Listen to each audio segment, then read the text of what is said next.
All right. So today we are going to be talking about the IDEA of 1990 and then the IDEIA of 2004. These laws both revolve around the rights of students with special needs and disabilities. So the IDEA was created in 1990. So the Individuals with Disabilities Education Act is what it stands for. And what this law does, it provides a free, appropriate public education to eligible children with disabilities throughout the nation and ensures special education and services to those children. So any student with a disability falls under this law, and it ensures that they get the same education as every other student in the nation. So from classroom to classroom, each student is getting the same opportunity to education. So this could even include an aid, or they go see someone during the day and get those help with those skills that they struggle with. So then it changed in 2004 from IDEA. They added to the name the Individuals with Disabilities Education Improvement Act. So they went through and improved this act in law, in which they added specifics. So they added, which is the federal law that ensures all eligible adolescents with disabilities ranging between ages 3 to 21 or until the adolescent graduates. So they added a specific age range so they could start getting help from ages 3 to 21 or until they graduate. So if a student falls behind that has disabilities and they don't graduate when they're 21, they are still covered under the act until they do graduate and are still provided with those services. So they all still get to have that right to public education, just like every other student in the school. So a little bit of history behind it. In 1975, the past President Gerald Ford signed the Law Education for All Handicapped Children Act, which also known as the Disabilities Act, and that's what it formed into the IDEA. So in 1990, the amendments to the law passed and the name changed to the Individuals with Disabilities of Education Act. So then again in 2004, more amendments, more specifics were added to the law and were passed to ensure equal access to all education. So it kind of just improved throughout.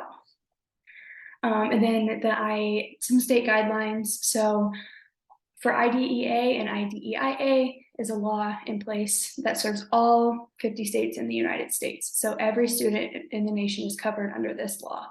It serves more than 6 million school-age adolescents around the nation to receive educational services, and more than 40% of students are identified with a specific learning disability. So this could include dyslexia, ADHD, severe autism. Any kind of disability is covered under this act. So then once a student in the public school system has been formally evaluated and they are deemed eligible, so they have went through the whole process, and the parents and school board or school team identify that they do qualify to under this act, they will receive an individualized education program, which is also known as an IEP. You will see a lot of times on attendance sheets or rosters that they have a little IEP next to their name. All teachers are aware of this. They know that assignments or testing, depending on the disability, can be changed so that it modifies their learning and makes them successful in school. So once that they are deemed eligible for these services, the parents and school team will work together to develop this plan. This could include for ADHD, they could get a little bit more time taking tests or go to testing services, or get read the test. If like they have dyslexia and can't read, they'll be read it so that they can understand and be successful. So then the court case that supports IDEA and IDEIA is the Hendrick Hudson School District versus Raleigh. So Amy Raleigh was a deaf student who could read lips, but was not provided a sign language interpreter to help her in school. So she could read lips, and it would, for the most part, she could function and succeed in school, but with a sign language interpreter, she would have been beyond helped and could do so much better in school. So her parents sued the school because they were not honoring her disability.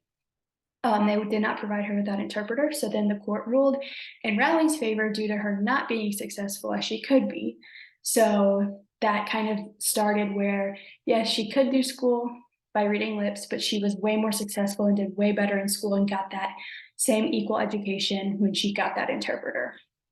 So, yes.